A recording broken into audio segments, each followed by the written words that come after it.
এই গোলডাউনটা দেখছেন, এটা ছিল রাজার আমলের স্যার দোল মঞ্চ। সেই সময় রং টং যে পিচকারি দিয়ে হোলি খেলা হতো, মূলত হোলি মঞ্চ আর কি।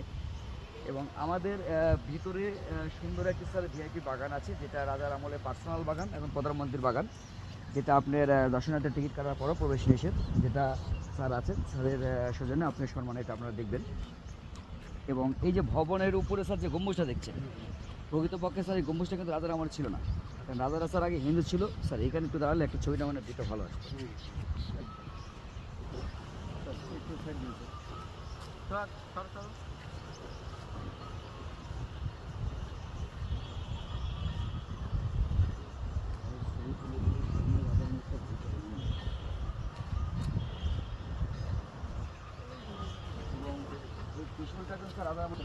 ওর একটা ইতিহাস হচ্ছে স্যার, তৎকালীন পূর্ব পাকিস্তানের মোনায়েম খান রাজাদের সময় স্যার জুতা পরে পরিদর্শন করে চেয়েছিলেন, কিন্তু সেই সময় তাকে জুতা পরে আপনার প্রবেশ করতে দেওয়া হয়নি, ভেঙে দিয়ে পূর্ব পাকিস্তান স্টার দিয়ে বিকৃতি করেছেন। মানে যদিও বিকৃত ইতিহাস, কিন্তু ইতিহাসের অংশ, মানে গম্বুজটা পরে করা।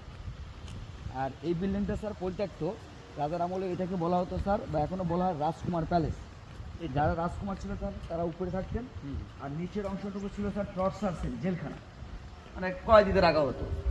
যদিও স্যার একটু গ্লাস ফাঁকা আছে, প্রথম অবস্থায় তাকালে আপনি একটু অন্ধকার লাগবে 2-4-5 সেকেন্ড, কিন্তু একটু স্থিরভাবে তাকালে স্যার পারবেন। এবং প্রত্যেকটাই রুমের মধ্যে থেকে আরেক রুমে যাতায়াতের সুব্যবস্থা আছে।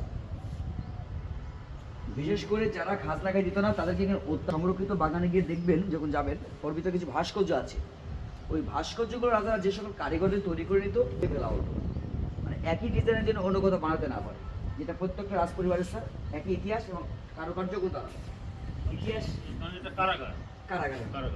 এবং বিশেষ করে স্যার করেছিলেন তার হাতের আঙ্গুল কিন্তু স্যার কেটে ফেলা হয়েছিল, যেটা ইতিহাস কথা বলে, তাতে আর ওই ডিজাইন কেউ না স্যার দেখুন স্যার। এবং এই মাঠের ভিতরে স্যার শীতের সময় হিউজ পরিমাণে ফুলের গাছ লাগানো হয়, তখন এই বাইরের সৌন্দর্য একটা আলাদা সৌন্দর্য স্যার আর কি। আর এই পুরো উত্তরা গণভবন স্যার গণপূর্ত মন্ত্রণালয়াধীন, যেটা সার্বিক ব্যবস্থাপনা নাটোর জেলা প্রশাসন এবং মন্ত্রী পরিষদ কর্তৃক পরিচালিত।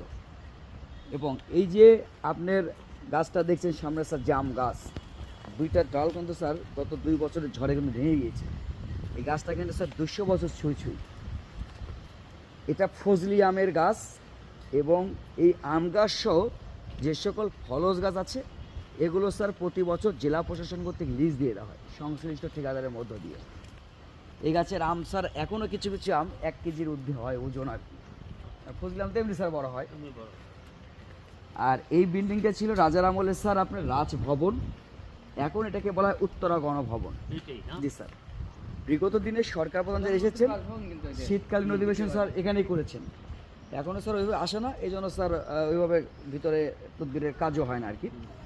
এবং উত্তরা গণভবনের নামকরণ করার পর এই জায়গাটা করা হয়েছিল স্যার, যেটা নতুন করে সংস্কার করা গার্ড অফ অনার স্বর্ণ প্রদর্শনের জায়গা। এবং এই যে ছোটো ছোটো কামান দেখছেন, এই ছোট কামান স্যার মূল গেটের বাইরেও 2টা আছে। ইতিহাস বলে এই ছোট কামানগুলো মূলত স্যার আপনি সেই সময় আপনার শত্রুপক্ষকে প্রতিহত করার ক্ষেত্রে ব্যবহার করত।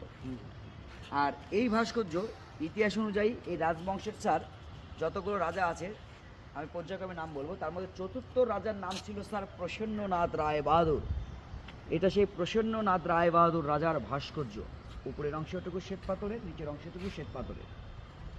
এবং এই প্রসন্ননাথ রায় বাহাদুর রাজার নামে স্যার বিদ্যালয় আছে, এবং রাজশাহী বংশের 5ম রাজা প্রমথনাথ রায় বাহাদুরের নামে স্যার এখানে একটা স্যার রাজার সামনে একটা রাজা হিসেবে